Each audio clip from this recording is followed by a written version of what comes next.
जिस प्रकार मनुष्य अपने पुराने वस्त्र को त्याग कर नए वस्त्र धारण करता है, ठीक उसी प्रकार आत्मा पुराने तथा व्यर्थ के शरीर को त्याग कर नए भौतिक शरीर को धारण करता है।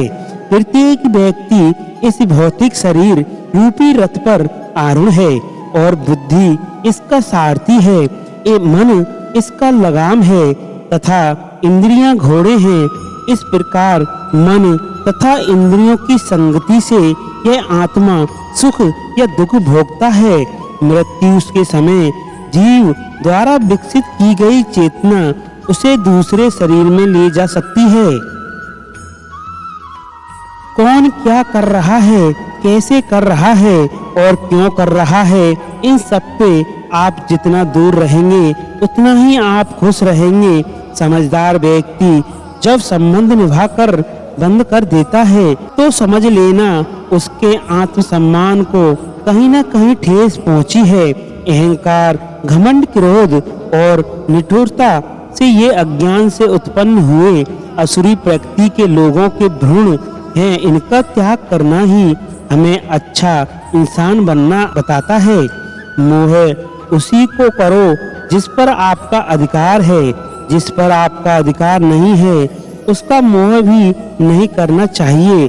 विषयों वस्तुओं के बारे में सोचते रहने से मनुष्य को उनसे आसक्ति हो जाती है, उससे इनमें कामना यानी इच्छा पैदा होती है और कामनाओं में विघ्न आने से क्रोध की उत्पत्ति होती है। जितना हो सके खामोश ही रहना, क्योंकि सबसे ज्यादा गुनाह इंसान से उसकी जुबान ही करवाती है। अर्जुन अपने परम भक्त जो हमेशा मेरा स्मरण या एक चिंत मन से मेरा पूजन करते हैं, मैं व्यक्ति रूप से उनके कल्याण का उत्तरदायित्व लेता हूँ। हे परमात्मा, जो लोग भक्ति में श्रद्धा नहीं रखते वे मुझे प्राप्त नहीं कर पाते तथा वे इस भौतिक जगत में जन्म मृत्यु के मार्ग पर वापस आते रहते हैं। मौन सबसे अच्छा उत्तर है किसी ऐसे व्यक्ति के लिए जो आपके शब्दों को महत्व नहीं देता है। बदल जाओ, वक्त साथ किया फिर वक्त बदलना सीखो।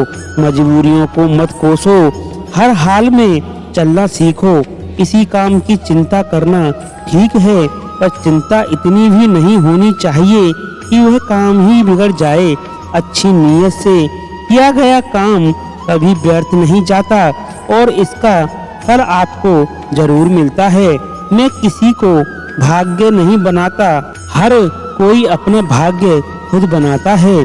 आप आज जो भी कर्म कर रहे हैं उसका फल आपको कल प्राप्त होगा और आज जो आपका भाग्य है वह आपके द्वारा पहले किए गए कर्मों का फल है।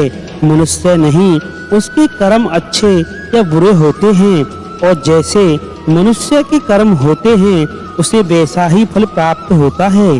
तुम्हें सिर्फ अपने कर्म करने का अधिकार है, किंतु कर्म के फलों के तुम अधिकार नहीं हो।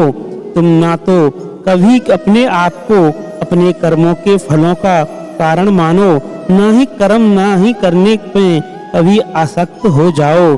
सही कर्म वह नहीं जिनके कारण हमेशा सही हो, अपितु सही कर्म वह है जिसका उपदेश कभी गलत न हो। संसार में कोई भी मनुष्य सर्वगुण संपन्न नहीं होता, इसीलिए कुछ कमियों को नजरअंदाज करके इस रिश्ते बनाए रखिए। तो बंधुओं, ये वो भागवत गीता के उपदेश हैं जो आपको पसंद आए हों तो वीडियो को लाइक और चैनल को सब्सक्राइब अवश्य करें।